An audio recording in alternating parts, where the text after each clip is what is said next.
Hi friends, ఈరోజు మనం రీసెంట్గా తమిళ్లో ఒక మంచి థ్రిల్లర్ అండ్ యాక్షన్ డ్రామా కాన్సెప్ట్తో వచ్చిన అమెజాన్ ప్రైమ్లో స్ట్రీమింగ్ అవుతున్న లీడర్ మూవీ స్టోరీ డిస్కస్ చేసుకోబోతున్నాం. ఇలాగే మీకు ఇంకా ఏ మూవీ స్టోరీ అయినా ఎక్స్ప్లెనేషన్ కావాలి అంటే ఆ మూవీ నేమ్ అనేది కమెంట్ బాక్స్లో కామెంట్ చేయండి. ఇంకా ఏమాత్రం ఆలస్యం చేయకుండా మూవీలోకి వెళ్ళిపోదాం.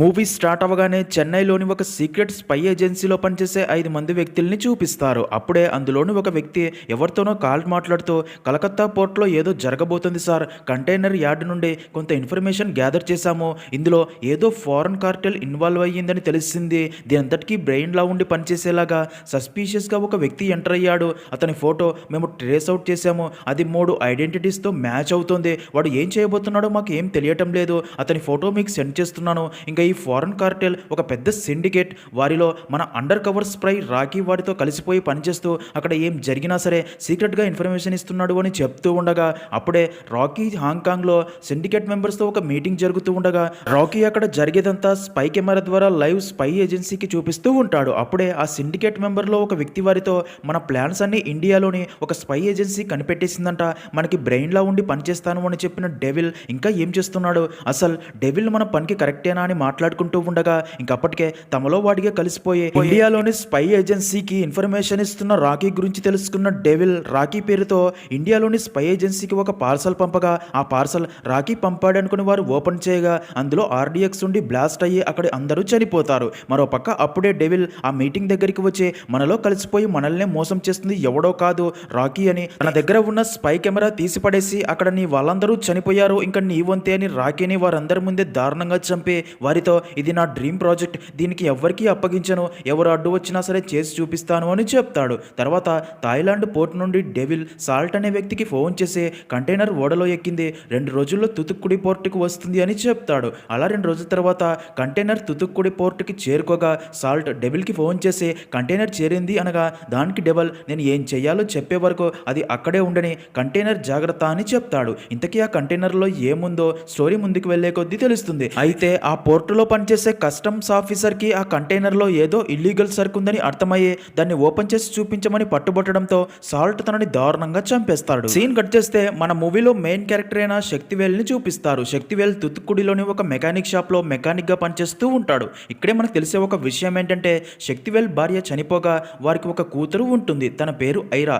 శక్తివేల్కి తన కూతురు అంటే ప్రాణం, అందుకే తన కూతురుని అతి గారభంగా పెంచుతూ తను ఏది కోరితే అది ఎంత కష్టమైనా ఇస్తూ కూతురుని సంతోషంగా చూసుకుంటూ ఉంటాడు. అలాగే ఐరాకి చెవుడు కూడా ఉంటుంది, అందుకే హియరింగ్ మిషన్ యూజ్ చేస్తూ ఉంటుంది. అలా ఒకరోజు శక్తివేల్ ఐరాకి కొంచెం హెల్త్ బాగోలేక డాక్టర్ దగ్గరికి తీసుకుని వెళ్ళగా ఐరాని చెక్ చేసిన డాక్టర్ షియాస్ డెస్ట్రోకార్డియా, హార్ట్ రైట్ సైడ్ ఉంది అని, అలాగే హియరింగ్ సర్జరీ కోసం అంతా రెడీ చేసుకున్నారా అని అడగ్గా దానికి శక్తివేల్ పాస్పోర్ట్ వచ్చేసింది, వెళ్ళడానికి డబ్బు రెడీ చేసుకుంటున్నాను అని చెప్తాడు. దానికి డాక్టర్ ఎంత త్వరగా వీలైతే అంత త్వరగా సర్జరీ చేయించండి అని చెప్పి పంపుతుంది. ఇలా ఉంటే సాల్ట్ చంపిన కస్టమ్స్ పోలీస్ ఆఫీసర్ కూతురిది ఆ రోజు బర్త్డే కాగా తన అమ్మ నాన్న రేపు వస్తాడు అని తనకి నచ్చజెప్పి కేక్ కట్ చేయించగా ఇక్కడే ట్విస్ట్, ఆ కేక్ బ్లాస్ట్ అయ్యి అక్కడి వారందరూ చనిపోతారు. ఈ విషయం తెలిసిన పోలీస్ ఆఫీసర్ ఇందిరా డిఐజీతో సార్ ఆ కుటుంబానికి జరిగింది యాక్సిడెంట్ కాదు, ప్లాన్ టు మర్డర్, ఆ కస్టమ్ ఆఫీసర్ని హత్య చేసిన అదే రోజే ఇది కూడా జరిగింది, దీనంతటికీ కారణం సాల్ట్, వాడి కంటైనర్ యార్డులో ఏదో జరుగుతుంది, ఇదే నేను 6 నెలలుగా ఇన్వెస్టిగేషన్ చేస్తున్నానని ఎంత చెప్పినా సరే డిఐజీ తన మాటలు పట్టించుకోకుండా ఇది మీ డిస్ట్రిక్ట్ ఎస్పీతో చెప్పండి అంటాడు. దానికి ఇందిరా ముందున్న ఎస్పీతో చెప్తే ఇదేది చేయకూడదు అన్నాడు, ఈరోజే కొత్త ఎస్పీ డ్యూటీలో జాయిన్ కాబోతున్నాడు అనగా అయితే తనతోనే వెళ్ళి చెప్పు అంటాడు. ఇంకా అదే రోజే కొత్త ఎస్పీగా భక్తవత్సలం డ్యూటీలో జాయిన్ అవుతాడు. అదంతా చూసిన పోలీస్ ఆఫీసర్ రాఘవ సాల్ట్ మనిషే కాబట్టి సాల్ట్కి ఫోన్ చేసి ఇన్స్పెక్టర్ ఇందిరా ఏదో పసిగట్టింది, కస్టమ్ ఆఫీసర్ కేసును అనవసరంగా గెలుకుతుంది, లోపల తన మనుషులు ఉన్నారు కావచ్చు జాగ్రత్త అని చెప్తాడు. ఇదిలా ఉంటే మరో పక్క శక్తివేల్ సాల్ట్కి చెందిన కారు సర్వీసింగ్ చేసి కంటైనర్ యార్డ్లోకి వెళ్ళి కారు ఇచ్చి వెళ్ళిపోతాడు. నిజానికి సాల్ట్కి సంబంధించిన కార్లని సర్వీసింగ్ కోసం శక్తివేల్ పనిచేసే మెకానిక్ షాప్లోనే ఇస్తూ ఉంటారు. ఇంకా అదంతా అక్కడే అండర్ కవర్లో టీ అమ్ముతూ ఉన్న పోలీస్ ఆఫీసర్ ఫాతిమా చూస్తుంది. నిజానికి ఇందిరానే కంటైనర్ యార్డ్లో జరిగేదంతా తెలుసుకోవడానికి ఫాతిమాని అక్కడ ఉంచి ఉంటుంది. సీన్ కట్ చేస్తే అదే రోజు సాయంత్రం ఇందిరా ఎవరికి డౌట్ రాకుండా ఫాతిమా దగ్గరికి వెళ్ళి టీ కొనుక్కొని తాగుతూ ఇన్ఫర్మేషన్ అడగ్గా ఫాతిమా తనతో ఎంత ట్రై చేసినా టెర్మినల్లోకి వెళ్ళలేకపోయాను మేడం, అక్కడ సాల్ట్ మనుషులు ఉన్నారు, ఇంకా అక్కడ కస్టమ్స్ క్లియరెన్స్ అవ్వకుండా కాకుండా చాలా కంటైనర్స్ ఉండడం గమనించాను. అక్కడ మీరు అనుమానిస్తున్నట్లే ఏదో ఉంది అని చెప్తూ ఉండగా అప్పుడే అటుగా కారులో వెళ్తున్న శక్తివేల్ని చూసి, మేడం తనే నేను చెప్పిన కారు మెకానిక్ శక్తివేల్. ఈ హార్బర్లోని అన్ని గేట్ల నుండి లోపలికి వెళ్ళగలుగుతాడు. లోపల ఉన్న ఫారిన్ వెహికల్స్కి కూడా ఇతనే సర్వీసింగ్ చేస్తున్నాడు. ఇతన్ని పట్టుకుంటే మనకు చాలా ఇన్ఫర్మేషన్ దొరుకుతుంది అని చెప్తుంది. మరోపక్క సాల్ట్ తన మనుషులతో మన గురించే కూపీ లాగాలి అనుకుంటున్న ఇన్స్పెక్టర్ ఇందిరాపై రేపు జరిగే అటాక్ తర్వాత ఏ ఒక్కరూ కూడా ఈ సాల్ట్ యార్డ్ వైపు తొంగి చూడకూడదు అని చెప్తాడు. ఇంకా అలా మరుసటి రోజు ఇందిరా శక్తివేల్ గురించి తెలుసుకోవాలని తననే కారులో ఫాలో అవుతూ వెళ్తుంది. అలా వెళ్తుండగా అక్కడే రోడ్డు పక్కన ఆగి ఉన్న ఎస్పీని చూసిన ఇందిరా తన దగ్గరికి వెళ్ళి, నేను B5 స్టేషన్లో ఇన్స్పెక్టర్ ఇందిరాని సార్ అని తనని పరిచయం చేసుకుని తనతో మాట్లాడుతూ ఉండగా అప్పటికే ఇందిరాని ఫాలో అవుతున్న సాల్ట్ అండ్ తన మనుషులు ఇందిరాపై పెట్రోల్ ప్యాకెట్స్ విసిరి తనని తగలబెట్టాలని చూడగా ఎస్పీ తనని కాపాడుతాడు. అప్పుడే సాల్ట్ అక్కడే ఉన్న శక్తివేల్ కారు ఎక్కి హార్బర్కి వెళ్ళమని చెప్పి వెళ్ళిపోగా ఎస్పీ సాల్ట్ మనుషుల్ని పట్టుకొని పోలీస్ స్టేషన్కి తీసుకెళ్లి బాగా కొట్టి ఎందుకు చేశారని అడగ్గా దానికి వాళ్ళు మా ఏరియాకి వచ్చి ఇన్స్పెక్టర్ తిట్టిందే, అందుకే కోపంతో అటాక్ చేస్తామని అబద్ధం చెప్తారు. అప్పుడే ఎస్పీతో ఇందిరా ఆ హార్బర్లో కంటైనర్లో ఏదో తప్పు జరుగుతుంది అనగా దానికి ఎస్పీ డిఐజీ చెప్పాడు కదా దాంట్లో జోక్యం చేసుకోవద్దని, ఆ ఫైల్స్ తీసుకొచ్చి నన్ను కలువు. అవును ఆ హార్బర్లో ఒక అమ్మాయిని పంపావు కదా తను ఎవరు అని అడగ్గా దానికి ఇందిరా కానిస్టేబుల్ ఫాతిమా సార్ నా స్టేషన్లోనే పనిచేస్తుంది, we almost cracked it sir అనగా దానికి ఎస్పీ అదంతా వద్దు తను అక్కడ నుండి వచ్చి నన్ను కలవమని చెప్పు అని చెప్తాడు. దాంతో ఇందిరా ఫీల్ అవుతుంది. నెక్స్ట్ సీన్ లో మరుసటి రోజు ఉదయం ఫాతిమా డెడ్ బాడీ ఇందిరా ఇంటి ముందు పడి ఉంటుంది. అది చూసిన ఇందిరా చాలా ఎమోషనల్ అవుతుంది. అప్పుడే ఫాతిమా ఫోన్ కి సాల్ట్ ఫోన్ చేయగా ఇందిరా లిఫ్ట్ చేస్తుంది. సాల్ట్ తనతో, ఏంటి మేడం ఇప్పటికైనా అంతా ఆపేసి నీ పని నువ్వు చూసుకో, ఇప్పుడు చూడు నీ వల్ల ఒకటి చనిపోయిందని నవ్వుతాడు. అప్పుడే ఎస్పీ అక్కడికి వచ్చి ఇందిరాతో, నువ్వు చెప్పింది నిజమే అయినా సరే ఇప్పుడు నువ్వు రూల్స్ తప్పడం వల్ల ఒక ప్రాణం పోయింది అంటాడు. తర్వాత ఇందిరా చాలా బాధపడుతూ తన ఫాదర్తో, నా వల్ల ఒక ప్రాణం పోయింది నాన్న అనగా దానికి తన ఫాదర్, నీ వల్ల కాదు తల్లి, ఇట్స్ ఎ కొలాటరల్ డ్యామేజ్, దాని నుండి బయటికి రా, తర్వాత ఏం చేయాలో ఆలోచించు అనగా దానికి ఇందిరా, ఆ కంటైనర్ యార్డ్లో ఏదో జరుగుతుంది, అది బయట పెట్టడమే ఫాతిమా మరణానికి మనం ఇచ్చే మర్యాద అని చెప్తుంది. దానికి తన ఫాదర్, దానికోసం బయటి వారిని కాకుండా లోపల ఉన్న ఒకడినే నీ మనిషిగా మార్చుకో అని చెప్పగా అది విన్న ఇందిరాకి వెంటనే శక్తివేలే గుర్తొస్తాడు. అలా నెక్స్ట్ డే ఇందిరా వెళ్ళి శక్తివేల్ని కలిసే కంటైనర్ యార్డ్ సాల్ట్కే నీకు సంబంధం ఏంటని అడగ్గా దానికి శక్తివేల్, తనకి సంబంధించిన యార్డ్లోని కారులన్నీ మా దగ్గరే సర్వీసింగ్కి ఇస్తారు, అంతకు మించి ఏమీ తెలియదు అని చెప్తాడు. అది విన్న ఇందిరా, ఈరోజు సాల్ట్ కారు ఒకటి డెలివరీ ఇవ్వబోతున్నావు కదా, తన ఈ కారులో ఈ ఆడియో బగ్ సీక్రెట్గా పెట్టాలి అని చెప్పగా అది విన్న శక్తివేల్, సారీ మేడం మీరే కాదు ఎవరు చెప్పినా నా కస్టమర్స్ని నేను మోసం చేయను, ఈ పని నేను చెయ్యను, నా కూతుర్ని స్కూల్ నుండి తీసుకొచ్చే టైం అయిందని చెప్పి వెళ్ళిపోతాడు. ఇంకలా కాసేపటికే సాల్ట్ మనిషి శక్తివేల్కి ఫోన్ చేసి, ఇన్స్పెక్టర్ ఇందిరా వచ్చి నిన్ను కలిసిందంట కదా ఏం చెప్పిందని అడగ్గా దానికి శక్తివేల్, సాల్ట్ అన్న కారులో ఆడియో బగ్గు పెట్టమంది, అక్కడ మీరు మాట్లాడేదంతా వినాలంట, కానీ నేను ఆ పని చెయ్యను అని చెప్పేశాను అనగా అది విన్న సాల్ట్ మనిషి, మరి డాష్ బోర్డు కింద ఆడియో బగ్ పెట్టింది ఎవర్రా, పోలీసులతో కలిసి సాల్ట్ అననే పట్టించాలి అనుకుంటున్నావా, అందుకే నీ ముద్దుల కూతురుని స్కూల్ నుండి ఎత్తుకొచ్చేసాం, ఇప్పుడు వెళ్తున్న కంటైనర్లో ఎక్కించేసాం, కంటైనర్ ఓడలోకి ఎక్కితే నీ కూతురు నీకు మళ్ళీ దొరకదు అని చెప్పడంతో అది విన్న శక్తివేల్ షాక్ అయ్యి స్కూల్ దగ్గరికి వెళ్ళగా అక్కడ నిజంగానే తన కూతురు ఉండదు. దాంతో నేరుగా కంటైనర్ యార్డ్కి వెళ్ళగా అప్పుడే ఆ కంటైనర్ని అక్కడ నుండి పంపుతూ ఉంటాడు. అది చూసిన శక్తివేల్ ఆ కంటైనర్ను ఆపాలని చూడగా సాల్ట్ తన మనుషులతో, వీడెందుకురా కంటైనర్ వెంట పడుతున్నాడు, వాడిని ఆపండి అని చెప్తాడు. దాంతో సాల్ట్ మనుషులు శక్తివేల్పై అటాక్ చేయగా శక్తివేల్ వారందరినీ కొట్టి చాలా కష్టపడే కంటైనర్ని ఆపి డోర్స్ ఓపెన్ చేసి చూడగా అందులో తన కూతురు ఉండదు. ఇక్కడే అది పోయే ట్విస్ట్ ఏంటంటే అప్పుడే ఇందిరా తన పోలీస్ టీం అండ్ మీడియాతో అక్కడికి చేరుకుని ఆ కంటైనర్లోని సంచులు ఫొటోస్ తీస్తారు. ఎందుకంటే అందులో ఉందే 32 టన్నుల అత్యంత ప్రమాదకరమైన అమ్మోనియా డీనైట్రేట్. పోలీసులు ఆ కంటైనర్ని సీజ్ చేసి అసలు తూత్తుకుడి పోర్టుకి ఇంత పెద్ద మొత్తంలో ఇది ఎలా వచ్చిందో ఇన్వెస్టిగేషన్ స్టార్ట్ చేస్తారు. నిజానికి ఇందిరానే ప్లాన్ ప్రకారం శక్తివేల్ కూతుర్ని తనే తీసుకెళ్లి అది సాల్ట్ మనుషులు చేశారు అని తనని నమ్మించి తన ద్వారా ఈ కంటైనర్ని పట్టుకొని ఉంటుంది. విషయం తెలిసిన శక్తివేల్ ఇందిరాతో, మీ పని కోసం నా కూతురుని అడ్డు పెట్టుకుని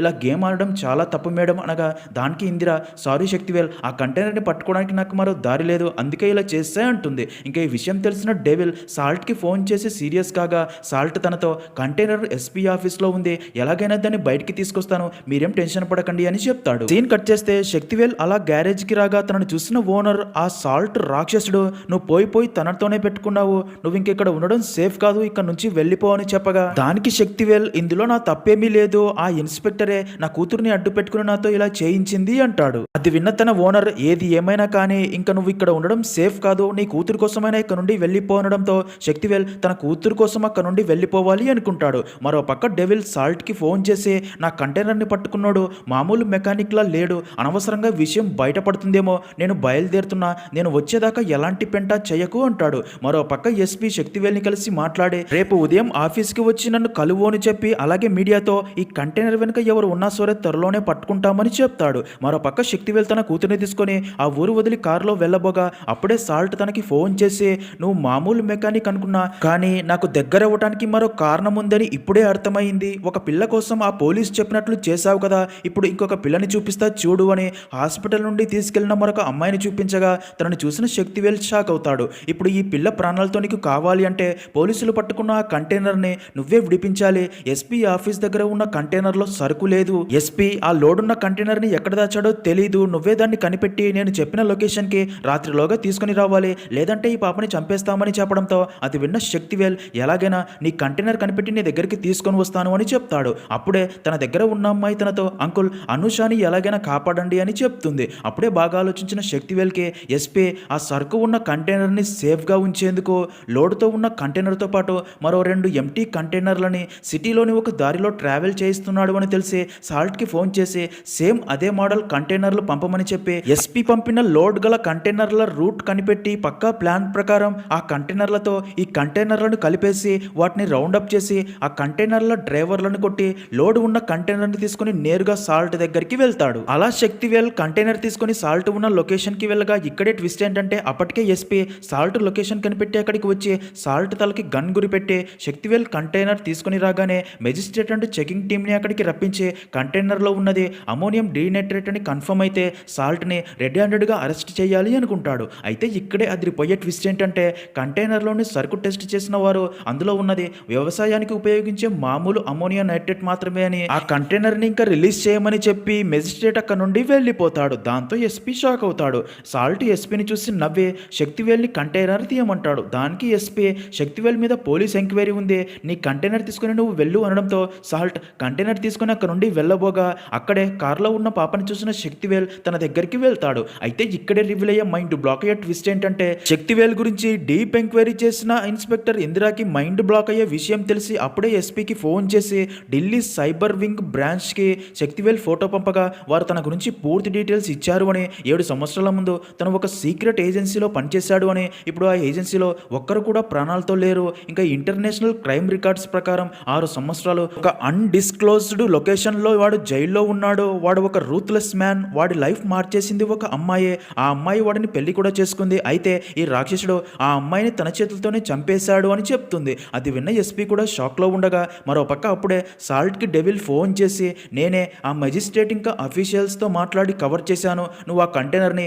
జాగ్రత్తగా తీసుకునిరా, నేను ఉదయంలోగా వస్తాను అని చెప్తాడు. కానీ ఇక్కడే ట్విస్ట్ ఏంటంటే అప్పుడే శక్తివేల్ ఆ కంటైనర్లో ఫైరింగ్ కేక్ పెట్టి ఉంటాడు. ఇప్పుడు తన దగ్గర ఉన్న రిమోట్తో బ్లాస్ట్ చేయగానే కంటైనర్లోని కేక్ ఫైరింగ్ అయ్యి కంటైనర్ మొత్తం పెద్ద బ్లాస్ట్ జరిగి సాల్ట్ కూడా చనిపోతాడు. అది చూసిన ఎస్పీ శక్తివేల్ని చూసి షాక్లో ఉండిపోతాడు. నెక్స్ట్ సీన్లో డిఐజీ ఎస్పీని పిలిచి నువ్వు చేసిన పని వల్ల మీడియా వాళ్ళు అందరూ తుతుకుడి గురించి హైలైట్ చేసి కాండ్రించి ఉమ్మేస్తున్నారు, ఎన్ఐ వాళ్ళు ఇన్వాల్వ్ అయ్యి ఎంక్వైరీ చేస్తున్నారు, ఇదిగో నీ సస్పెన్షన్స్ ఆర్డర్స్, వెళ్ళి రెస్ట్ తీసుకో అని చెప్పడంతో ఎస్పీ చాలా ఫీల్ అయ్యి అక్కడ నుండి వెళ్ళిపోతూ ఉండగా ఇక్కడే మరో ట్విస్ట్ ఏంటంటే ఇందిరాకి తన ఫాదర్ అండ్ శక్తివేల్కి మధ్య ఏదో లింక్ ఉందని తన ఫాదర్ శక్తివేల్స్తో కాల్ మాట్లాడింది తెలుసుకుంటుంది. అంతేకాక ఆ డెవిల్ని తుతుకుడికి రప్పించేందుకే ఇందిరా ఫాదర్ అండ్ శక్తివేల్ కలిసి ఇందిరాతో శక్తివేల్ కూతురిని తీసుకెళ్లి ఆ కంటైనర్ పోలీసులకు పట్టించేలా చేసి ఉంటారు. ఈ నిజం తెలిసిన ఇందిరా ఎస్పీకి అంతా చెప్పడంతో అలా ఇందిరా అండ్ ఎస్పీ కలిసి ఇందిరా ఫాదర్ దగ్గరికి వెళ్తారు. ఎస్పీ కోపంతో మా ఫ్యామిలీ అందరూ ఈ పోలీస్ యూనిఫామ్లోనే ఉన్నారు, నేను కూడా ఆర్మీలో పనిచేసి వచ్చి మరీ ఈ పోలీస్ యూనిఫామ్ వేసుకున్నాను, అంత ఇష్టం మాకు ఇదంటే, అలాంటిది 6 గంటల్లో ఈ యూనిఫామ్ తీసేయమంటున్నారు, అసలు ఈ శక్తివేల్ ఎవరు, తనకి మీరు ఎందుకు హెల్ప్ చేస్తున్నారని అడుగుతాడు. మరో పక్క తుతుక్కుడి చేరుకున్న డెవిల్ శక్తివేల్ ఫోటో చూసి వీడు ఇంకా బ్రతికి ఉన్నాడని షాక్లో ఉండిపోతాడు. మరో పక్క ఇందిరా ఫాదర్ సత్యమూర్తి ఎస్పీతో ఇన్నాళ్ళుగా నా కూతురి కూడా చెప్పని నిజాన్ని మీకు చెప్తున్నాను, మీరు అడుగుతున్న శక్తివేళ్లను మారన్ నాకు 8 సంవత్సరాలుగా తెలుసు అని జరిగింది చెప్పడం స్టార్ట్ చేస్తాడు.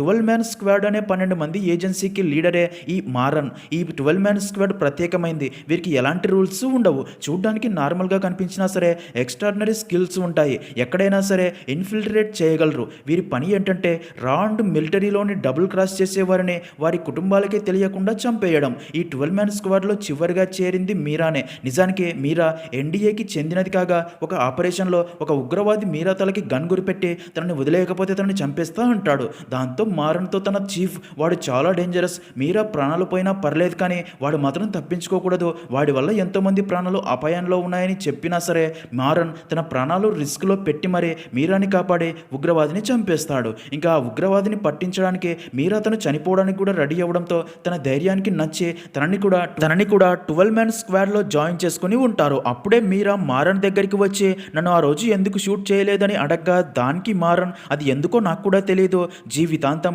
మీ మొహాన్ని చూస్తూ ఉండాలి అనిపించింది అని చెప్పడంతో అది విన్న మీరా కూడా చాలా హ్యాపీగా ఫీల్ అవుతుంది. సీన్ కట్ చేస్తే తర్వాత ఒక సీక్రెట్ ఆపరేషన్ కోసం Meera and Maran husband and wife లాగా అక్కడి వారితో కలిసిపోయి ఇన్ఫర్మేషన్ తెలుసుకోవాలి అని వారి చీఫ్ నుండి ఆర్డర్స్ రావడంతో మీరా అండ్ మారన్ అలా భార్యాభర్తల్లాగా కలిసి ఉంటారు. ఇదే ప్రాసెస్ లోనే ఒకరికొకరు బాగా నచ్చి లివింగ్ రిలేషన్షిప్ స్టార్ట్ చేస్తారు. అలా కొంతకాలానికే మీరా ప్రెగ్నెంట్ అయ్యి పాప కూడా పుడుతుంది. ఈ విషయం తెలిసిన మీరా అమ్మ షాక్ అయ్యి అక్కడికి వచ్చి పెళ్లి కాకుండానే ఇదేంటని తనపై సీరియస్ అవుతుంది. కానీ మీరా తన అమ్మతో నన్ను సంతోషంగా మారన్ చూసుకుంటాడు అనే నమ్మకం నాకుందమ్మా అని తర్వాత వాళ్ళిద్దరూ పెళ్లి చేసుకుంటారు. ఇలా సాఫీగా రోజులు గడిచిపోతూ ఉండగా వారి జీవితాలు తలకిందులు చేస్తుంది ఒక మిషన్.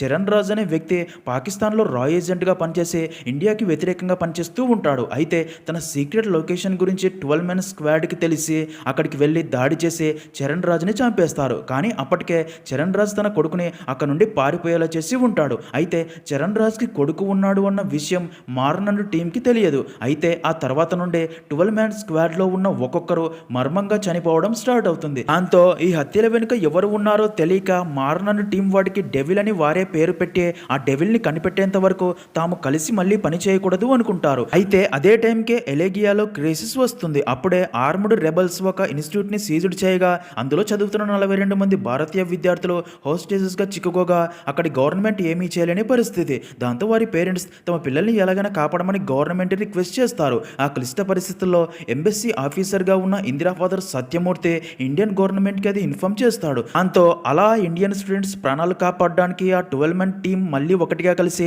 ఆ మిగిలిన 7గురికి ఎన్నో సమస్యలు ఉన్నప్పటికీ స్టూడెంట్స్ని కాపాడడానికి ఈ ఆపరేషన్లోకి దిగుతారు. అలా వారిని రిసీవ్ చేసుకున్న ఇందిరా ఫాదర్ సత్యమూర్తి వారికి డాక్టర్ రాబర్ట్ని పరిచయం చేసి అక్కడి పరిస్థితులన్నీ చెప్పి రాబర్ట్ మీకు ఎలాంటి హెల్ప్ అయినా చేస్తాడో ఈ అంబులెన్స్లోనే మీరు సేఫ్గా లొకేషన్కి చేరుకుని ఆపరేషన్ స్టార్ట్ చేయండి అని చెప్పి పంపుతాడు. అయితే అప్పుడే మారన్ అండ్ మీరాకి వారి టీంలోని 5గురిని చంపిన డెవిల్ అదే దేశంలో ఉన్నట్లు ఇన్ఫర్మేషన్ వస్తుంది. కానీ మిగతా వారు ప్యానిక్ అవుతారని ఆ విషయం వారికి చెప్పారు. అప్పుడే మీరా మారన్తో ఆ డాక్టర్ రాబర్ట్ ఏదో సీక్రెట్గా కాల్ మాట్లాడడం చూశాను, తనను చూస్తుంటే ఎందుకో తనే డెవిల్ అనిపిస్తుంది అని చెప్పగా అది విన్న మారన్ ఇప్పుడు మనకి ఆ స్టూడెంట్స్ ప్రాణాలు కాపాడడమే ముఖ్యమని అలా తమ స్టూడెంట్స్ ఉన్న లొకేషన్కి టన్నల్ ద్వారా ఒకరు వెళ్ళి అక్కడి స్టూడెంట్స్కి ఇన్ఫర్మేషన్ ఇచ్చిన తర్వాత బయట నుండి అటాక్ చేసి సేఫ్గా స్టూడెంట్స్ని కాపాడాలని ప్లాన్ మొత్తం చెప్పి 6:20కి ఫ్లైట్ టేక్ ఆఫ్ అవుతుంది. అప్పట్లోగా స్టూడెంట్స్ని ఎయిర్పోర్ట్కి తీసుకుని రావాలి అని చెప్తాడు. అలా బల్విందర్ని టన్నల్ ద్వారా వెళ్ళమని చెప్పి మిగతా టీంని ఎయిర్పోర్ట్కి వెళ్ళమంటాడు. కానీ మీరాని మాత్రం డాక్టర్ రాబర్ట్ని ఫాలో అవ్వు, తనే డెవిల్ అని కన్ఫర్మ్ అయితే ఈ రోజే తనకి చివరి రోజు కావాలి అనడంతో అలా డాక్టర్ రాబర్ట్ బల్విందర్నే ఫాలో అవుతూ వెళ్ళడం చూసి తననే ఫాలో అవుతూ వెళ్తుంది. అయితే అలా కాస్త ముందుకు వెళ్ళగానే బల్విందర్ చనిపోయి ఉండగా రాబర్ట్ ముందుకు వెళ్ళిపోతాడు. అది చూసిన మీరా కూడా షాక్ అయ్యే బల్విందర్ చనిపోయాడు అని డాక్టర్ రాబర్టే డెవిల్ అని మారన్కి ఫోన్ చేసి చెప్తుంది. అది విన్న మారన్ తన టీంతో ఇంకా మనది ప్లాన్ బి అని మనమే యూనివర్సిటీలోకి వెళ్ళి ఆ స్టూడెంట్స్ని కాపాడబోతున్నామని అలా మారన్ టీం స్టూడెంట్స్ ఉన్న యూనివర్సిటీలోకి వెళ్ళి ప్లాన్ ప్రకారం అక్కడి రెబల్స్ పై అటాక్ చేస్తూ స్టూడెంట్స్ని ఒక బస్సులోకి ఎక్కించుకొని ఎయిర్పోర్ట్కి బయలుదేరుతారు. అప్పుడే మీరా మారన్కి ఫోన్ చేసి ఒక షాకింగ్ విషయం చెప్తుంది. అదేంటంటే డాక్టర్ రాబర్ట్ డెవిల్ కాదు, ఎందుకంటే తనని కూడా ఎవరో చంపేశారు అని చెప్పబోగా అప్పుడే మీరాకి ఎవరో మత్తు ఇంజెక్షన్ ఇస్తారు. అప్పుడే మారన్ టీంలోని ఇద్దరికి మీరా ఫోన్ నుండి తను డెవిల్ని కనిపెట్టాను, మీరు ఈ లొకేషన్కి రండి అని మెసేజ్ రావడంతో ఆ ఇద్దరు అక్కడికి వెళ్ళగా అక్కడ వారికి మీరా కనిపించి దగ్గరికి వెళ్ళగా అప్పుడే వారిని కూడా చంపేస్తారు. మరో పక్క మారన్ ఆ రెబల్స్ నుండి తప్పించుకొని చాలా కష్టపడి బస్ని ఎయిర్పోర్ట్కి తీసుకుని వెళ్తాడు. అప్పుడే వారికి తమ టీంలోని ఇద్దరిని మీరా చంపింది అని తెలిసి మీరానే డెవిల్ అని మారన్కి చెప్పగా అది మారన్ నమ్మడు. అలా స్టూడెంట్స్ని ఫ్లైట్ ఎక్కించబోగా అప్పుడే మారన్కి మీరా ఫోన్ చేసి అదిరిపోయే ట్విస్ట్ రివీల్ చేస్తుంది. అదేంటంటే రాబర్ట్ ఒక ట్విన్ అని తన బ్రదరే డెవిల్ అని చెప్తుంది. నిజానికి రాబర్ట్ మంచివాడు, తన ఫాదర్ దేశద్రోహిగా తప్పు చేస్తున్నాడు అని తెలిసి తన అమ్మ తన భర్తని వదిలేసి రాబర్ట్ని తనతో పాటు తీసుకుని వెళ్ళిపోయి ఉంటుంది. డెవిల్ తన ఫాదర్ దగ్గరే పెరిగి తనలాగే తయారయ్యి ఉంటాడు. ఇంకా ఆ రోజు మారన్ టీం డెవిల్ ఫాదర్ పై అటాక్ చేసినప్పుడు తన కాలిలో మాత్రమే బుల్లెట్ దిగి ఉంటుంది. అది చూసిన డెవిల్ తన ఫాదర్ వారికి ప్రాణాలతో దొరికితే తను కూడా దొరికిపోతాను అని తనే తన ఫాదర్ని షూట్ చేసి చంపి వెళ్ళిపోయి ఉంటాడు. ఇంకా ఇప్పుడు స్టూడెంట్స్ని కాపాడడానికి తన తండ్రిని తనతోనే చంపేలా చేసిన అదే టీం మళ్ళీ వచ్చిందని తెలుసుకున్న డెవిల్ వారిని చంపి తన పగ తీర్చుకోవాలని రాగా రాబర్ట్ అలా జరగనివ్వను, నిన్ను పోలీసులకు పట్టిస్తాను, వారికి నీ గురించి చెప్తాను అనగా డెవిల్ ఈసారి బల్విందర్ని చంపాక తన తమ్ముడిని కూడా తనే చంపేసి ఉంటాడు. తర్వాత అక్కడికి వచ్చిన మీరాకి మత్తు ఇంజెక్షన్ ఇచ్చి తన ఫోన్ ద్వారా టీంలోని ఇద్దరికి మెసేజ్ పంపి ట్రాప్ చేసి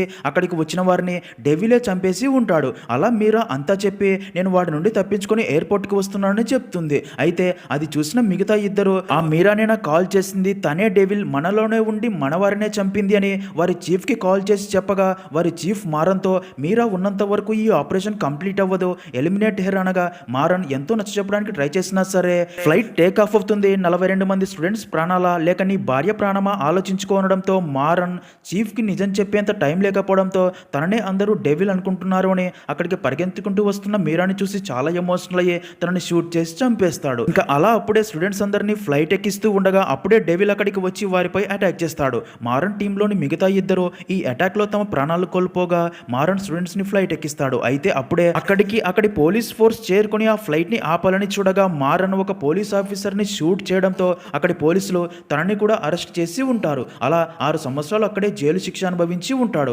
భార్యని కోల్పోయి కూతురికి దూరమయ్యి చాలా బాధపడుతూ ఉంటాడు. అప్పుడే సత్యమూర్తి తనని కలిసి తనకి తన కూతురు ఫోటో చూపించగా తన కూతురు ఫోటో చూసిన మారన్ చాలా హ్యాపీగా ఫీల్ అవుతాడు. సీన్ కట్ చేస్తే అలా 6 సంవత్సరాల తర్వాత మారన్ తన కూతురుని చూడాలని ఎంతో ఆశగా రాగా తన కూతురు ఇప్పుడు అనాథాశ్రమంలో ఉంటుంది. నిజానికి తనని పెంచిన మీరా అమ్మ అంటే తన అమ్మమ్మ తనకి మీ నాన్న చాలా చెడ్డవాడు అని నాన్న అంటే అసహ్యపడేలా చెప్పి పెంచి ఉంటుంది. ఎందుకంటే మీరాని తనే చంపాడు కాబట్టి. ఈ విషయం తెలిసిన మారన్ ఐరాకి తన ఫాదర్ అని చెప్పకుండా తనతో మాట్లాడాలని చూస్తాడు. ఇంకా అదే అనాథాశ్రమంలో విద్య అనే టీచరు ఉంటుంది. తను ఎవరో కాదు, మారన్ అండ్ టీం ప్రాణాలకు తెగించి కాపాడిన ఆ 42 మంది స్టూడెంట్స్లో విద్య కూడా ఒకరు. మారన్ని గుర్తుపట్టి తనతో మాట్లాడి విషయం తెలుసుకొని ఐరా మారన్కి క్లోజ్గా ఉండేలా చేస్తుంది. ఇంకా అక్కడే మారన్కి అనూష అనే క్లోజ్ ఫ్రెండ్ కూడా ఉంటుంది. విద్య అన్న కూతురే ఈ అనూష. ఇలా ఉండగా ఒకరోజు అక్కడికి సాల్ట్ అండ్ తన మనుషులు వచ్చి విద్యాని బెదిరించి వెళ్ళడం చూసిన మారన్ ఎవరు వాళ్ళు అని అడగ్గా దానికి విద్య అనూష నా అన్న కూతురే, తన ఫాదర్ పోర్టులో కస్టమ్ ఆఫీసర్గా పనిచేసేవాడు, అక్కడ సాల్ట్కి చెందిన ఒక కంటైనర్ పై డౌట్ వచ్చి దాని డీటెయిల్స్ తెలుసుకోగా సాల్ట్ తనని చంపేశాడు. తర్వాత అనూష బర్త్డే పార్టీలో కేక్లో బాంబు పెట్టి బ్లాస్ట్ చేశాడు. ఎందుకంటే ఆ కంటైనర్కి చెందిన డీటెయిల్స్ అండ్ ఫైల్ ఇంట్లో ఉంచాడు అని. ఆ బ్లాస్ట్లో అనూష అండ్ ఐరా మాత్రమే ప్రాణాలతో బతికి బయటపడ్డారు. అయితే మా అన్నయ్య డీటెయిల్స్ అండ్ పెన్ డ్రైవ్ నాకు పంపాడు, వాటిని నేను ఒక పోలీస్ ఆఫీసర్కి ఇవ్వగా తను కూడా సాల్ట్ మనిషి అవ్వటం వల్ల ఆ ఎవిడెన్స్ అని డిస్ట్రాయ్ చేసి అప్పటి నుండి నన్ను బెదిరిస్తూ టార్చర్ చేస్తున్నారు అని అంతా చెప్తుంది. అదంతా విన్న మారన్ విద్యా సమస్యని తీర్చి సాల్ట్ని హతమార్చడానికి అక్కడికి ఐరాని తన కూతురులా యాక్ట్ చేయడానికి తీసుకొని వచ్చి అలా సత్యమూర్తి హెల్ప్తో చివరికి సాల్ట్ని చంపి ఉంటాడు. అప్పుడే మారన్కి ఆ కంటైనర్ వెనుక ఉన్నదే అదే డెవిల్ అని తెలిసి ఉంటుంది. ఇప్పుడు డెవిల్ హార్బర్ చేరుకున్నాడు అని తెలిసి తన ఈ పరిస్థితి కారణమైన డెవిల్ని చంపేందుకు హార్బర్కి బయలుదేరుతాడు.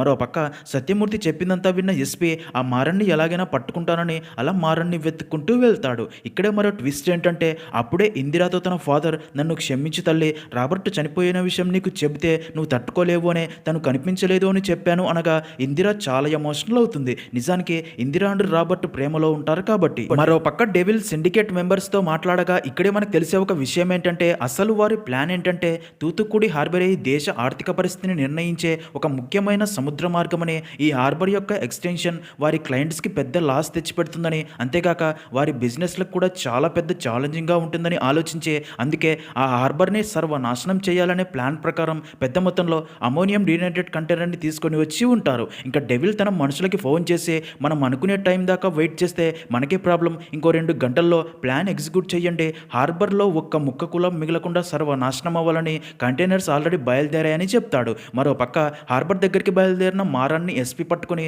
నీ వల్లేనా ఉద్యోగం పోయిందిరా అని తనని కొట్టబోగా మారన్ తనతో సార్ నేను చెప్పేది వినండి, హార్బర్కి వచ్చింది ఒక కంటైనర్ కాదు 39 కంటైనర్లు, అన్నింటికి జీపీఎస్ పెట్టాను, ఇప్పుడు అన్ని కంటైనర్లు మూవింగ్లో ఉన్నాయి, హార్బర్కి ప్రాబ్లం వచ్చేలా ఏదో పెద్దగానే ప్లాన్ చేశారు, సిస్టంలో మీరు మాత్రమే నిజాయితీగా ఉంటే సరిపోదు సార్, మీ పై వాళ్ళు కూడా సరిగ్గా ఉండాలి, కానీ వారు అలా లేరు అని తన డిఐజీ కూడా డెవిల్ కోసం పనిచేస్తున్నాడు అని ప్రూవ్ చేయడంతో ఎస్పీకి మారన్ చెప్తుంది నిజమని అర్థమయ్యే డెవిల్ మారన్ని చంపడానికి ఆ అనాథాశ్రమం దగ్గరికి వస్తున్నాడు అని, అందుకే నీ కూతురు తీసుకొని ఇక్కడ నుండి వెళ్ళిపో లేదంటే లీగల్ ప్రాబ్లమ్స్ వస్తాయని చెప్తాడు. అప్పుడే మారన్ ఐరాతో మీ అమ్మని మీ నాన్న చంపాడని నమ్ముతున్నావు కదా, మీ నాన్నని కనిపెట్టి శిక్షించాలి అనుకుంటున్నావు కదా, అయితే పద తనని కనిపెడదామని చెప్పి అలా ఐరాని తీసుకుని కారులో బయలుదేరుతాడు. ఇంకా ఎస్పీ హార్బర్ దగ్గరికి చేరుకుంటాడు. అప్పుడే మారన్ ఇందిరాకి ఫోన్ చేసి రాబర్ట్ చంపిన వాడిని నీకు దూరం చేసిన వాడి మీద పగ తీర్చుకునే టైం నీకు వచ్చిందని చెప్పి ఒక పక్కా ప్లాన్ ప్రకారం మారన్ కోసం వచ్చిన డెవిల్ అండ్ గ్యాంగ్ని చాలా తెలివిగా ట్రాప్ చేసి అరెస్ట్ చేసి తీసుకొని వెళ్ళిపోతారు. మరో పక్క